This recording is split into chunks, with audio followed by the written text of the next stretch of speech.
নমস্কার বন্ধুরা, জয়ন্তীর কিচেনে সকলকে স্বাগত জানিয়ে আজ অনেক দিন পর চলে এসেছি একটা রেসিপি নিয়ে।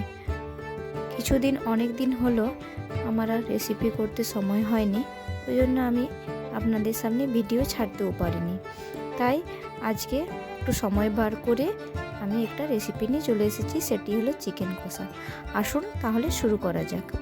এখানে আমি 700 গ্রাম মতো চিকেন নিয়েছি। এবার ভালো করে ধুয়ে আমি এখানে চিকেনটা একটু ম্যারিনেট করে রাখবো। আধটা পাতিলেবুর রস দিয়ে দিলাম, একটু গোলমরিচ দিয়ে দিলাম, আর এখানে আমি পরিমাণ মতো অল্প হলুদ গুঁড়ো দিয়ে দিলাম,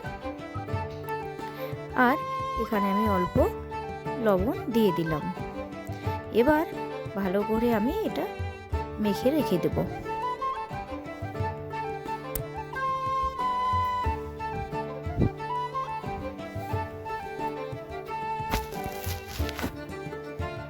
আমি এটা আধা ঘন্টার মতো ম্যারিনেট করে রেখে দিয়েছি। আধা ঘন্টা পর আমি গ্যাসের মধ্যে কড়াই বসিয়ে নিয়েছি।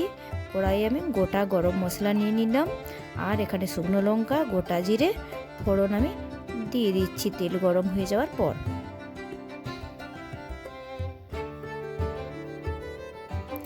এবার আমার ফোড়নের গন্ধটা খুব সুন্দর যখনই বেরিয়ে আসবে, আমি ঠিক তখনই আগের থেকে পেঁয়াজ কেটে রেখেছি, বড় সাইজে 3-4টে আমি পেঁয়াজ কেটে রেখেছি। সেই 4টে পেঁয়াজকে আমি এবার দিয়ে দিলাম। খুব মিহি করে আমি পেঁয়াজগুলো কেটে রেখেছি।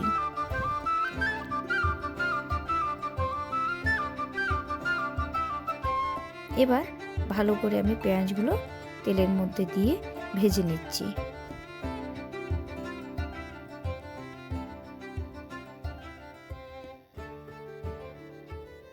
পেঁয়াজের পরিমাপটা আমি একটু বেশিই নিয়েছি, যেহেতু আমি এটা কষা কষা করব, খুব বেশি ঝোল করব না, তাই আমার মশলাটার জন্য আমি পেঁয়াজটা একটু বেশি নিয়েছি। এবার এই পেঁয়াজটার মধ্যে আমি অল্প লবণ দিয়ে দিলাম, যাতে পেঁয়াজগুলো তাড়াতাড়ি ভাজা হয়ে যায়।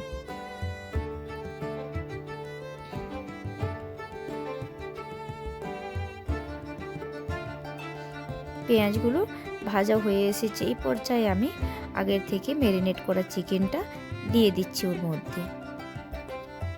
তারপর ভালো করে আমি নাড়তে থাকবো।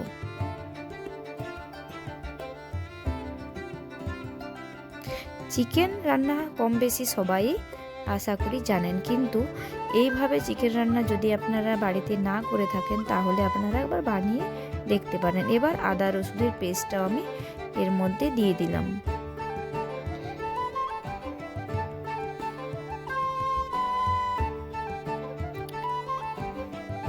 মিডিয়াম আঁচে আমি আবারও এটা নাড়তে থাকবো। আর এখানে আমি কিছু গুঁড়ো মশলা অল্প জল দিয়ে মেখে রেখেছিলাম। লাল লঙ্কার গুঁড়ো, একটু জিরে গুঁড়ো, একটু ধনে গুঁড়ো আমি এটা মেখে রেখেছিলাম।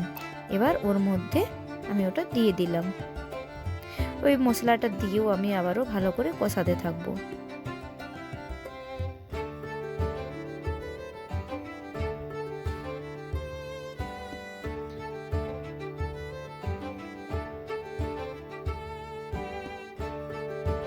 পাঁচ 7 মিনিট আমি এভাবে কষাতেই থাকলাম। যখনই মাংসটা হাফ বয়েল হয়ে যাবে, ঠিক তখনই আমি এখানে একটা টমেটো কেটে রেখেছিলাম, আর আমি কয়েকটা কাঁচা লঙ্কা চিড়ি করে রেখেছিলাম। এগুলো দিয়ে আমি আবার একটা থালা চাপা দিয়ে দিলাম। আমি কিন্তু ওগুলো দিয়ে আর নাড়িনি একদমই। তারপর আমি থালা ঢাকা তুলে নিচ্ছি। 5 মিনিট নয়, 2 থেকে 3 মিনিট পরে আমি থালাটা তুলে নিলাম। তুলে আবারও ভালো করে নেড়ে নিচ্ছি। এই 2 থেকে 3 মিনিটের মধ্যেই টমেটোগুলো কিন্তু সেদ্ধ হয়ে প্রায় গলা গলা অবস্থায় হয়ে যাবে।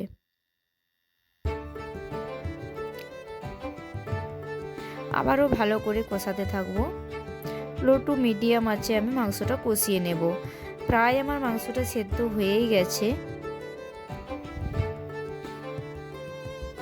যেহেতু আমি মাংসটার ঝোল বানাবো না, তাই আমি খুব বেশি জল কিন্তু এখানে আমি দিইনি। খুব অল্প পরিমাণে একটু জল দিলাম, যাতে তলাটা লেগে যাচ্ছিল বলে, সেই জন্য অল্প জল দিয়ে আবারও ভালো করে নাড়িয়ে নিচ্ছি।